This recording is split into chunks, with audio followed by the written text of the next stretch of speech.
So guys, আমি কখনো ভাবি নাই যে আমাদের সাথে এরকমটা হবে। তো হলো এমন, আজকে সকাল সকাল 4টার দিকে ঘুম থেকে উঠে আমরা 3 বন্ধু মিলে চলে যাই প্র্যাকটিস করতে।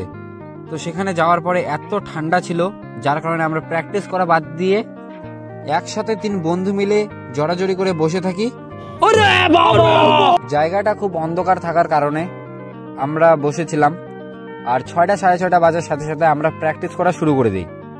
তার কিছুক্ষণ পর আমরা বাড়ির দিকে রওনা দিই। বাড়িতে আসার পথে আমার বন্ধুর সাথে হয়ে গেল কিছু এমন। আর আজকে ছিল আমার ইংলিশ টিউশন, আর সেই জন্য আমি তাড়াতাড়ি বাড়িতে চলে আসি। ব্রাশ করে খাওয়া দাওয়া করে আমরা 2 বন্ধু মিলে বেরিয়ে পড়ি টিউশন যাওয়ার জন্য। আমরা যাচ্ছিলাম একটা নদীর পাড়ের রাস্তা দিয়ে। টিউশনে পৌঁছানোর পর দেখি আমাদের স্যার ক্লাসে নেই, তাই আমরা খুব মজা করতে থাকি সবাই মিলে। रोम रोम भाइयों, सिस्टम पार देंगे। আর কিছুক্ষণ টিউশন পড়ার পর আমরা সেখান থেকে বেরিয়ে যাই। তো আজকের মতো এইটুকুই। যদি ভালো লাগে তাহলে একটা লাইক আর একটা সাবস্ক্রাইব করে পাশে থেকো। দেখা হচ্ছে নেক্সট ভিডিওতে।